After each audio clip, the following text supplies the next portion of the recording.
in the enormous labor of the void.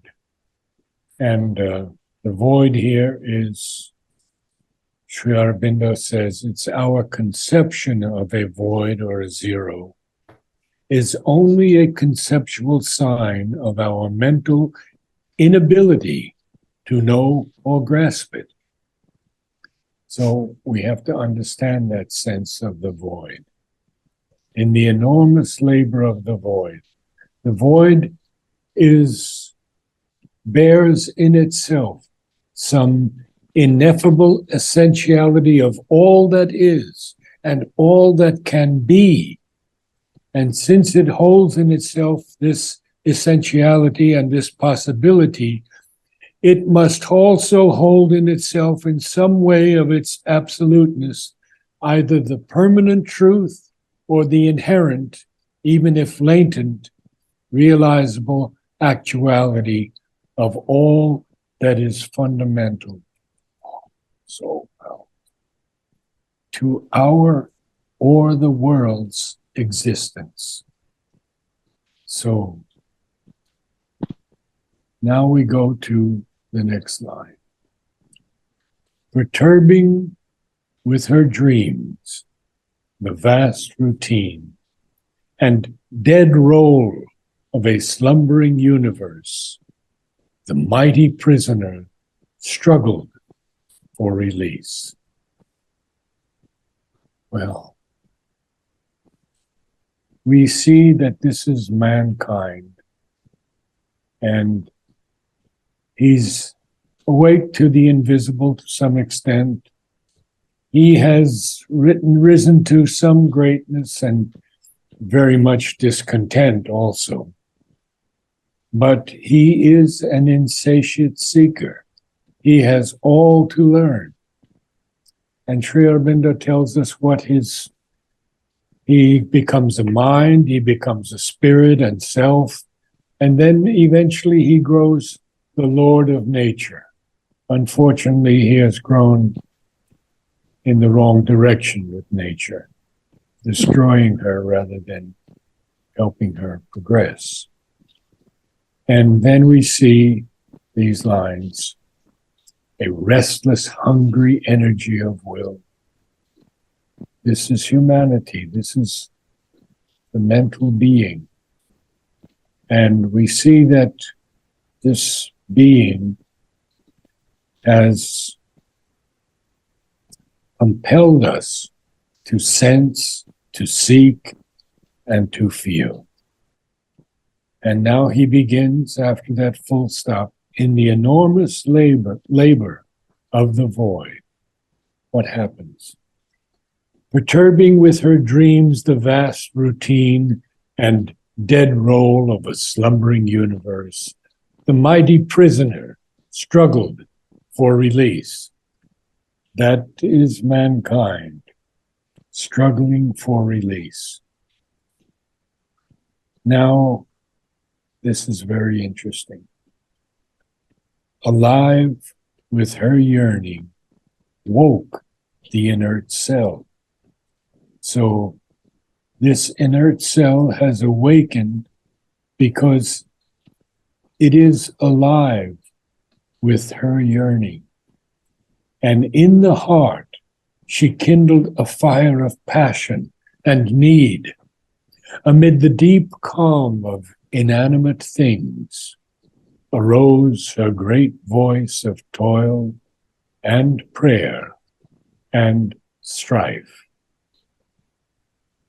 So we see that the divine creatrix has kindled a fire of passion in the human soul. Not only passion, but need. And amid this deep calm of even inanimate things, her great voice of toil arose, as well as prayer and strife. Now, the next line tells us more about this groping consciousness, a groping consciousness in a voiceless world. Now, a groping here means to me a consciousness that is desiring to understand. It's a groping consciousness in a voiceless world. A guideless sense was given her for her road, the divine creatrix. Thought was withheld, and nothing now she knew, but all the unknown was hers to feel and clasp. So I go on to the next page now. And he says, in this kingdom of the little life, if being had not plunged into the dark, carrying with it its triple mystic cross. And I've talked to people about this. Alok Pandey, for example, he says it's the threefold status of the divine: the Father, transcendent; the Son, the individual soul; the Holy Spirit, cosmic or the universal. Kemi says it is Satchidananda. In the previous line, it is the Holocaust of the Purusha. By that sacrifice, heaven comes down to us. We may ask, why does the Purusha have to sacrifice anything if he's the divine? And the only answer that can be given that truly is that this is the Leela of the divine, his Maya on the earth, to experience all aspects of himself, obeying the push of unborn things towards birth. Out of her seal of insentient life, she broke. Now, that insentient life is an inanimate life. It's a life without sensation or consciousness.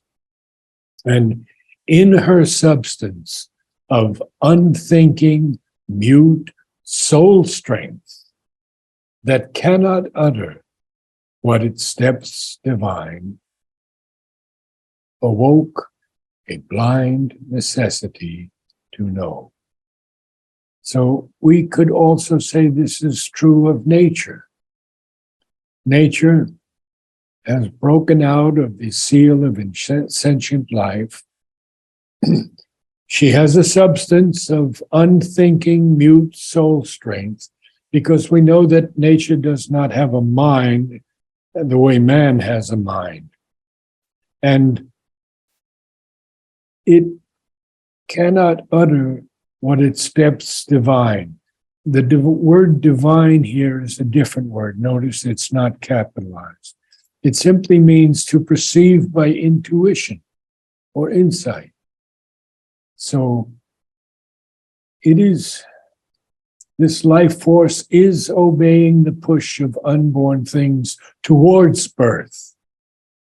And out of her seal of insentient life, she broke out of it. In her substance of unthinking, mute soul strength that cannot utter what its steps divine, is that her tireless search next? Awoke a blind necessity to know. So it's a 1-3-4 beginning. Did this mess up again? 1-3-4, yes. Okay. Awoke a blind necessity to know.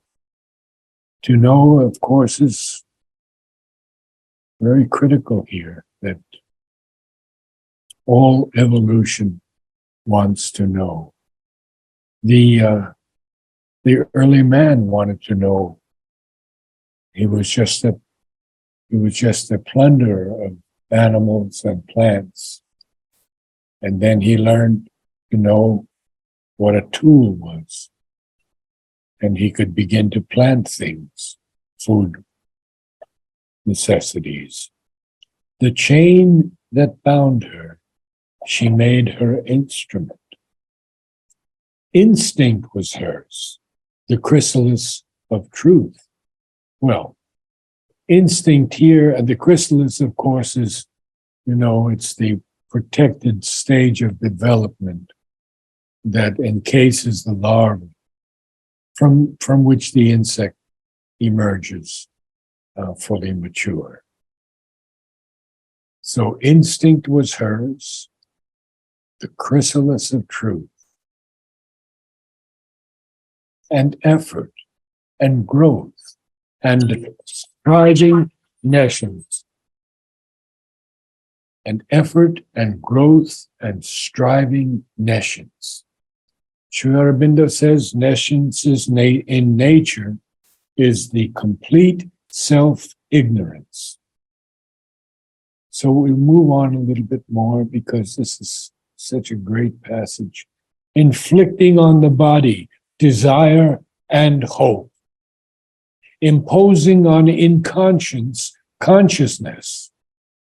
And then what do we have next here? We have, she brought into matters dull tenacity, her anguished claim to her lost sovereign right, her tireless search, her vexed, uneasy heart, her wandering, unsure steps, her cry for change.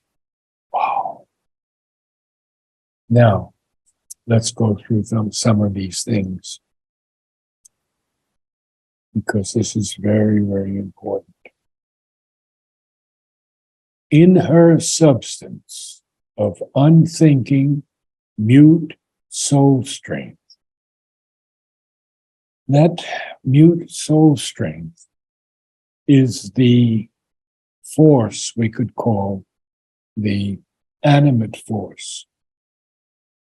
And that substance does not have to think, but therefore it's unable to utter what its depths divine, perceived by intuition or insight. And what happened, therefore? It awoke a blind necessity to know. The chain that bound her, she made her instrument. Instinct was hers, the chrysalis of truth. Such a beautiful passage. And effort and growth and striving nescience. So all of this is happening. Effort is happening, growth is happening, but also striving nescience.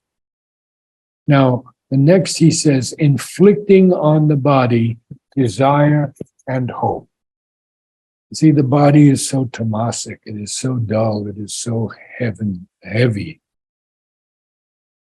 that it had to have desire and aspiration inflicted upon it. Inflicting, that means to deal or met out something, like a burden, to impose on the body desire and hope. And then you see, inflicting is almost synonymous with imposing. Not quite, but Sri Aurobindo's words are so carefully done. We have to look so intently at inflicting versus imposing. So we have inflicting on the body, desire and hope, but imposing, that is making something established or compulsory, imposing on consciousness. She brought into matters dull tenacity. Now, what is this dull tenacity? Well, Sri Aurobindo says matter is by no means fundamentally real. It is a structure of energy. So in matter, we see there is a dull tenacity. It is, of all these three areas of the lower consciousness, body, life, mind, it is the dullest and the slowest to move. So she brings into matter's dull tenacity what? Her anguished claim to her lost sovereign right. Her tireless search, her vexed, uneasy heart, vexed is troubled, annoyed, disturbed. Vexed, uneasy heart, her wandering, unsure steps, her cry for change. Adorer of a joy without a name. In her obscure cathedral of delight. To dim dwarf gods, she offers secret rites. Rites are solemn ceremonies. But vain, unending is the sacrifice. The priest, an ignorant mage, sorcerer, magician, who only makes futile mutations in the altar's plan and casts blind hopes into a powerless flame. So we see that this burden of transient gains, a burden of transient gains, weighs down her steps, and hardly under that load can she advance. But the hours cry to her. She travels on, passing from thought to thought, from want to want. Her greatest progress is a deepened need. Matter dissatisfies. She turns to mind. And what happens then? Well, she conquers earth, her field, then claims the heavens. Insensible, breaking the work she has done, the stumbling ages over her labor pass. But still, no great transforming light came down, and no revealing rapture touched her fall. Only a glimmer sometimes splits mind's sky, justifying the ambiguous providence.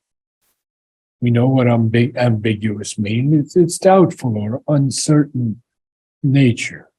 Providence is a manifestation of divine care or direction that makes of night a path to unknown dawns, or a dark clue to some diviner state. Vladimir, please join us in this kingdom. I'm here. I went into trance. Okay. Yes, it is inducive to trance. Really. So much so. And Yes. such a presence, solid, Yeah. powerful. And notice he always refers to this vision of change, sacrifice, growth of the divine from the darkness, from the lower to the higher, imposing the higher on the lower. This is a constant, every page is about this in many different forms, in different words. This Vedic vision of the sacrifice. Yeah. And even matter's dull tenacity, she brings in that anguished claim to her lost sovereign right. Oh. Well, now that was a long passage, but shall we go? Well, let's go a little bit more. What did I end with? I think. Yeah, her wandering steps unsure. Her In cries. Nations, as you say, began her mighty task. Yeah. It's 135. 135. Okay, very good. So I have to get to that for just a moment. We can go a little longer tonight. Interestingly, Shraddhavan reads this as nescience, and you read nations. And just point of... Well, actually, probably Shraddhavan is right. Because if we break nescience into two, in nescience began her mighty task. In ignorance, she pursues the unfinished work. Well, we have a triple there, but not in nescience began her mighty task. I would say that Shraddhavan is correct. I'm American, sorry. No biggie. In ignorance, she pursues the unfinished work. The unfinished work is to make everything divine. That this world becomes a world of bliss. And yet she gropes for knowledge, but she doesn't meet the face of wisdom. Now, ascending slowly with unconscious steps, a foundling of the gods, she wanders here. A foundling is an abandoned child of unknown parentage. Amazing. A foundling of the gods, she wanders here. Like a child soul left near the gates of hell. And this is one of my favorite lines. Fumbling through fog in search of paradise. When you fumble, you proceed awkwardly, uncertainly, you blunder. Paradise, of course, is heaven.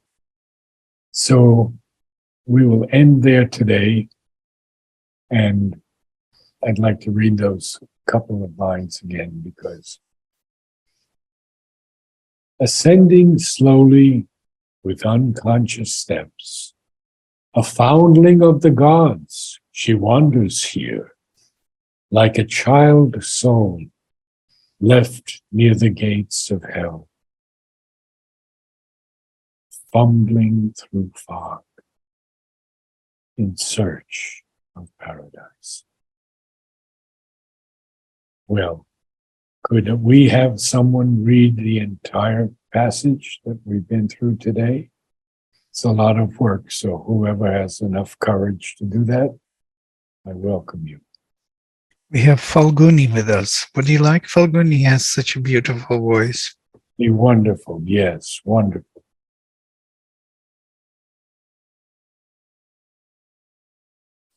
She's not switching on. Hi, sure. Namaste.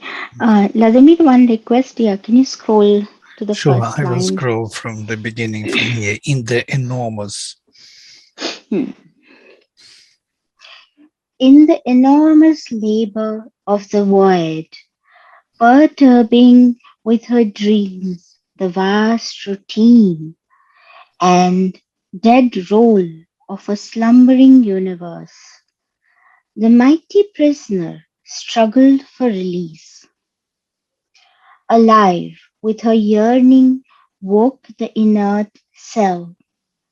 In the heart she kindled a fire of passion and need amid the deep calm of inanimate things.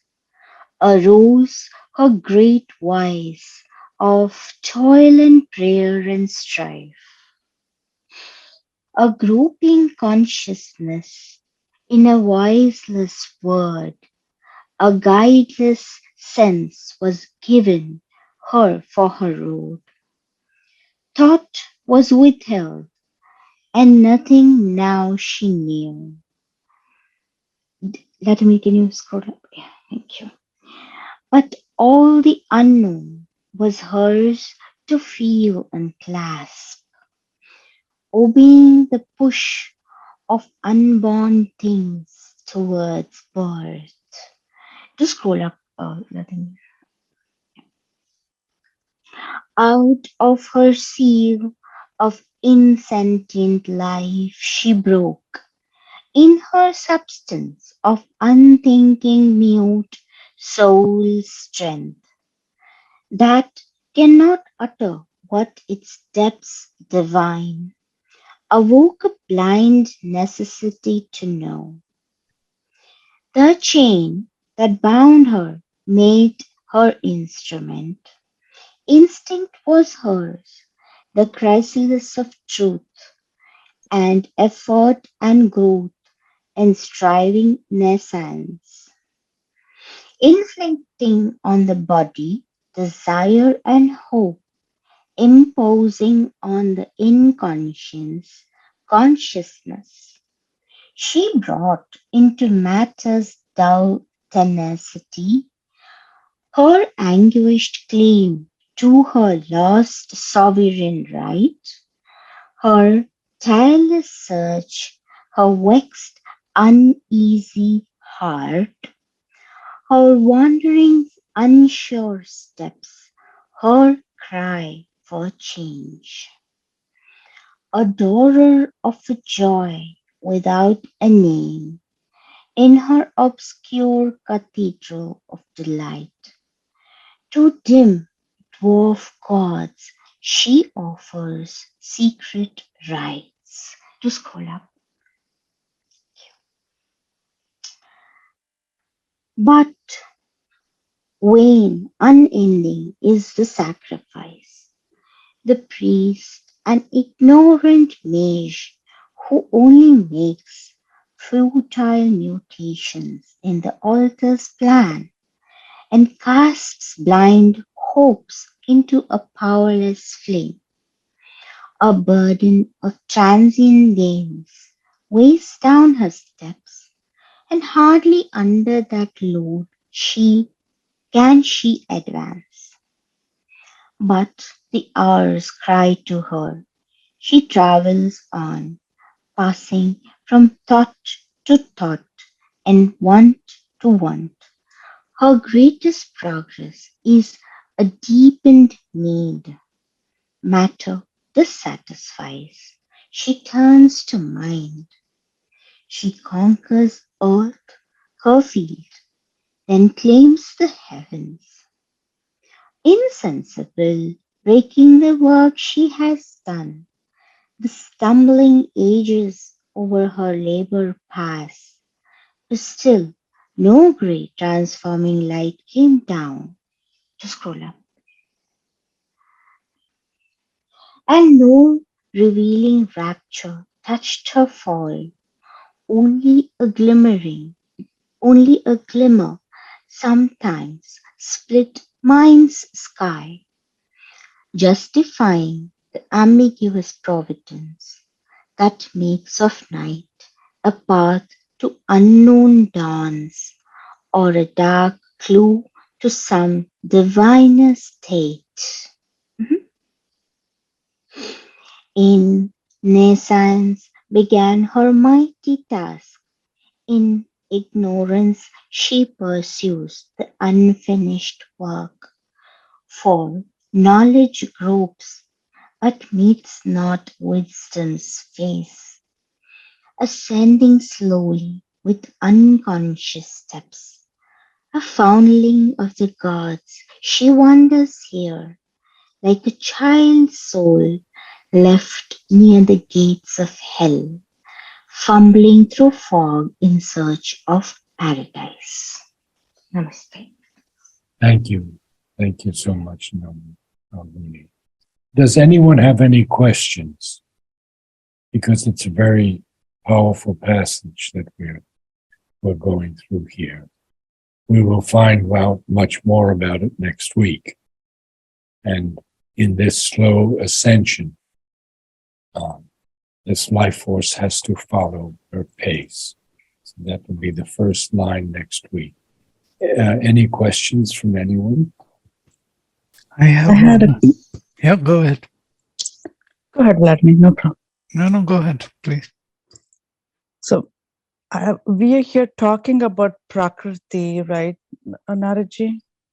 Prakriti is Life force. We can define it in many ways. And the divine creatrix, Prakriti, the mother. This is everything in creation, and Sri Aurobindo uses many, many different terms to explain to us how this earth, this ambiguous reality has been created. So you have a question? So I have two questions. One, she's matter dissatisfies, she turns to mind. Yes, because matter at this point doesn't have any life force to offer her. Only the mind does. Remember, from body, life, mind. So she now turns to mind, because mind can give some answers, still not satisfactory to her, but it can give some answers where matter cannot. But why didn't she go to the heart? Why did she turn to the mind? Well, the mind is, at this point, it's the highest. We're not into the higher realms yet of the higher mind, illumined, etc., going up to the overmind. By the way, it's a good question, what you do. Good question. And there is a very interesting answer to it in India tradition also, and in Sri Aurobindo. There are three steps, he says in the Gita. The first step is the effort to realize oneself. The second step is, that is karma yoga. Yes? The second step is jnana yoga, reaching heaven, mind. And the third will be the answers of heaven to earth, which will connect both, and that will be the heart. The heart is the crown, actually. It is, that's why she doesn't come to the heart yet.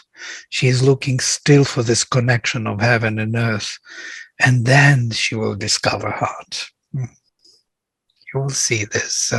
This is in the Vedas also everywhere, very interestingly, that the middle, that prana, which is in between heaven and earth, actually hiding behind heart, is the third, the highest, it seems, is the outcome of these two parents of heaven and earth coming together. It's a child of these parents, heaven, father, and earth, mother.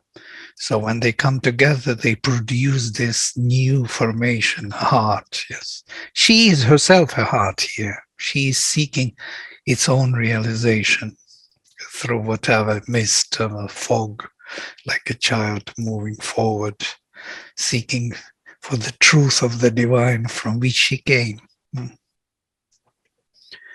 Very interesting. Thank you.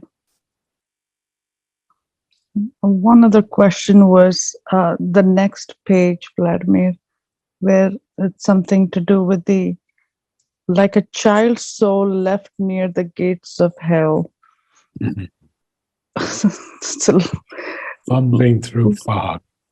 Aren't we all fumbling through fog? And very often close to the gates of hell, but we're still searching paradise. Yeah. It's a matter of recognition by the soul. I think that soul feels this way. I think we all somehow know what he tells us about, as if we all experienced this already in the past many times. You know, the child soul left near the gates of hell. We are not in hell, but near the gates. We can always fall into that trap. But we are still on our way in search of the truth. And we are still child souls. Yes. And always will be. thank you so much. Namaste. Namaste. Thank you. Namaste. Thank you.